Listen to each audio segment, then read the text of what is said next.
반갑습니다.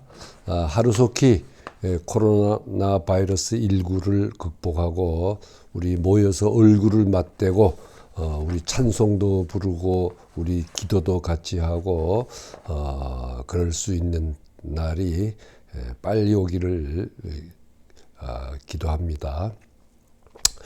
이제 3장에서 바울은 로마서 3장에서 바울은 십자가가 이 구원사적 하나님의 인류를 구원하려는 그 구원 계획에서 어떤 역할을 했는가를 말합니다. 이제 옛날에 성전에 가서 예루살렘 그 성전에 가서 이제 짐승을 잡아서 제사를 드리면서 하나님을 만났었는데 이제는 예수님의 십자가에서 하나님을 만나게 돼 있어요. 누구나 예수님께서 이 새 인류의 죄를 대신해서 십자가에서 달려서 돌아가셨다고 하는 것을, 물론 나의 죄를 위해서 십자가에 달려 돌아가셨다고 하는 것을 이제 받아들이면 거기서 하나님 만나는 거예요. 그래서 이제 예수의 사람, 그리스도의 사람이 돼서 예수가 산 삶을 살아가게 되는 거예요.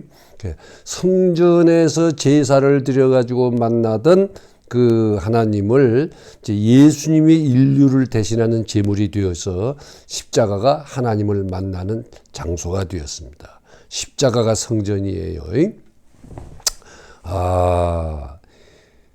그리고 이제 그렇게 그래서 그 오직 십자가로만이 다시 말하면 믿음으로만이란 말은 오직 믿음으로 이렇게 루터가 얘기한 것이 우리 귀에 이제 딱가리가 앉을 정도로 되어 있는데 사실은 오직 믿음으로라는 말은 오직 십자가로라는 말입니다.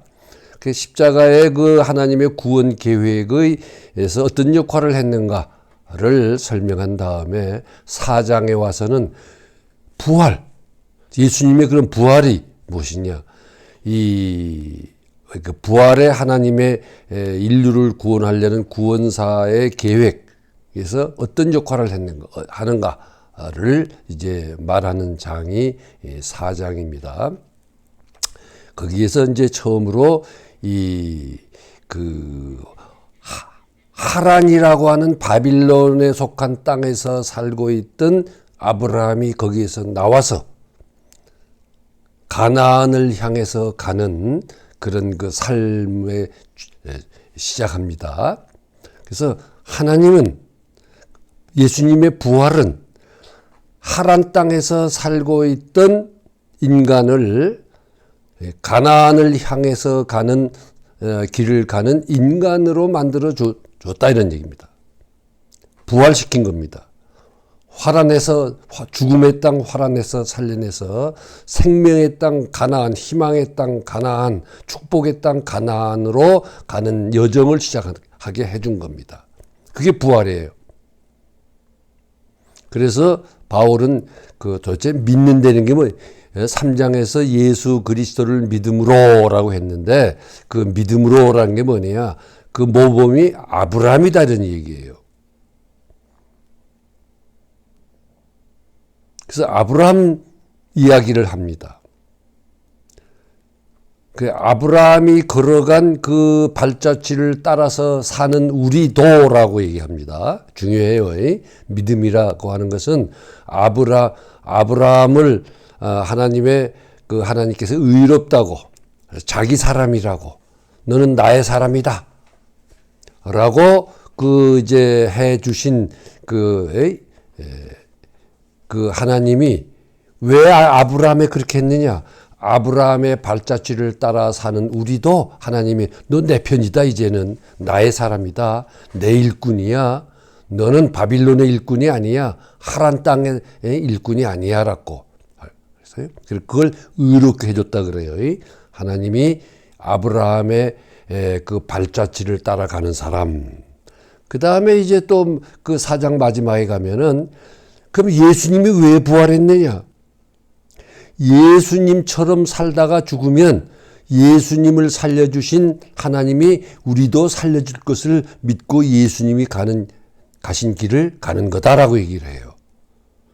예수님의 부활은 단순히 예수님만을 위한 것이 아니라 예수님께서 가신 길을 따라가는 우리도 부활시켜준다는 보증이라는 거예요.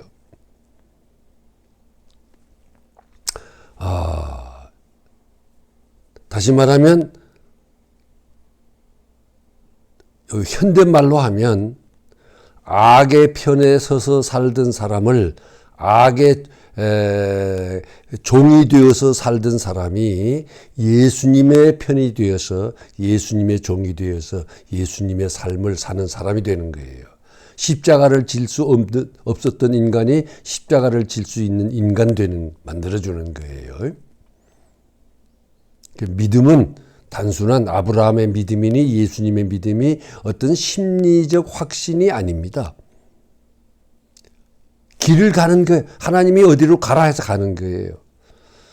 아브라함이 이제 말년에 가서 100살이 넘어서 이삭이라고 하는 아들을 얻었습니다. 그 아들을 통해서 이제 그 자기의 자손이 하늘의 별처럼 많아지고 모든 민족이 그 자손을 통해서 복을 받을 거라는 축복을 받았어요. 그런데 하나님이 그 이삭을 바치라 그러는 거예요. 할 수 없이 바칠 수밖에 없는 거 아닙니까, 하나님이? 아브라함이라고 도대체 하나님 왜 이러십니까? 라는 생각이 없었겠어요? 그는 하나님의 계획을 이해했든 하지 못했든 그래서 그 아브라함이 이삭을 데리고 3일 동안 그 모리아 산으로 가는데 한마디도 무슨 생각을 했는지 무슨 말을 했는지 기록이 없습니다. 그냥 하나님이 가라고 한 곳을 향해서 갔다라고만 되어 있어요. 그건 뭐예요? 하나님의 축복을 포기하는 겁니다. 이삭이 죽으면 하나님이 그 약속한 축복은 없어지는 거예요. 다시 말하면 보답을 바라지 않는 신앙. 아브라함의 신앙의 절정은 보답을 바라지 않는 신앙으로 하나님이 가라고 한 곳을 향해서 간 겁니다. 산을 향해서 간 거예요. 성경은 딱 그렇게 기록하고 말아요. 우리가 흔히 생각하면 믿음은 어떤 우리가 완전한 사람이 되는 거라고 생각하는데 그렇지 않습니다. 아브라함의 그 이야기를 읽어보면 완전한 사람 아닙니다. 불완전하기 짝이 없는 사람입니다. 그 에집트에 갔을 때에 자기 그 아내 사라가 이뻐서 그 이제 자기를 죽이고 뺏어갈까봐 누이라고 속였 사람입니다. 그냥 그런 사람이에요. 그러나 그는 하나님이 가라고 하는 길을 향해서 가라고 하는 산을 향해서 간 사람입니다. 순종한 거예요. 바울은 그래서 믿음은 순종이라고 1장 그 4절 5절에서 얘기하고 시작하죠. 모든 민족이 믿어서 순종하게 한다고 하죠. 완전한 사람이 되는 게 아닙니다. 우리의 성격이 어떤 종류의 성격이든지 그 성격이 완전하지 못한 성격이 사랑으로 채워져서 인격으로 변해가는 과정입니다. 사랑의 사람이 되어가는 과정입니다. 마태의 말을 빌리면 너희 하늘 아버지가 완전하신 것 같이 너희도 완전하라. 그러면서 원수까지 사랑하는 하나님이니까 너희도 원수까지 사랑하는 사람 되라 그래요.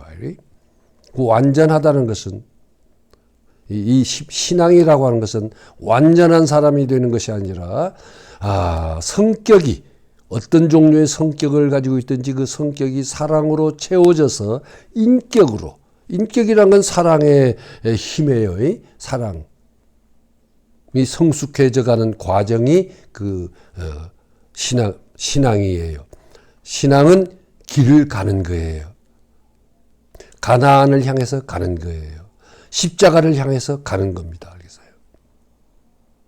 전정창 교장선생님이 그랬고 원경선 이사장님이 그랬고 장기려 박사님이 그랬고 홍종만 선생님이 그랬고 우리 겉장고등학교를 정신적인 우리의 조상이라고 할 수 있는 분들이 우리 거창고등학교의 아브라함이라고 할 수 있는 분들은 모두 어떤 종류의 성격을 가졌든지 간에 그 성격이 사랑으로 채워져서 그 인격자가 되어져가는 과정을 우리에게 보여주었습니다. 우리 사랑하는 거고교회 형제 자매님들 모두 위에 하나님의 그 은총과 진리가 충만하게 내려서 어떤 종류의 어떤 성격을 가지고 있든지 간에 그 성격이 사랑으로 채워져서 인격자가 되어져 가는, 그 인격자로 말하는 십자가를 질 수 있는 게 인격자예요. 십자가 질 수 없는 인간은 인격자가 아닙니다. 십자가를 질 수 있는 인격자가 되는 그런 축복이 함께할 것을 저는 믿습니다. 저는 거창고등학교에서 고등학교 3학년 때 와서 그 다음에 대학 졸업하고 65년에 취임해서 지금까지 근 60년이 넘는 세월을 거창고등학교에서 살아왔습니다. 그러면서 보았습니다. 이 샛별초등학교, 샛별중학교, 거창고등학교가 그 걸어온 길을 보면서 성격이 사랑으로 채워져서 인격으로 변해가는 과정이 이 학교가 해온 일이고 또 앞으로 해야 될 일이구나. 그리고 그건 불가능한 일도 아니고 하나님의 힘으로 됩니다. 그래서 저는 분명히 우리 거창고등학교 학교에 속한 우리 사람들이 모여서 드리는 이 거고교회가 과거에 그래왔고 앞으로도 그럴 것이라고 저는 믿습니다. 다시 말하면 거고교회 우리 형제 자매님들 모두에게 그 하나님의 은총과 진리가 충만해져서 점점 더 무거운 십자가를 감당해낼 수 있는 그런 인격자로 성장해 갈 것을 가리라고 저는 분명히 믿습니다. 감사합니다.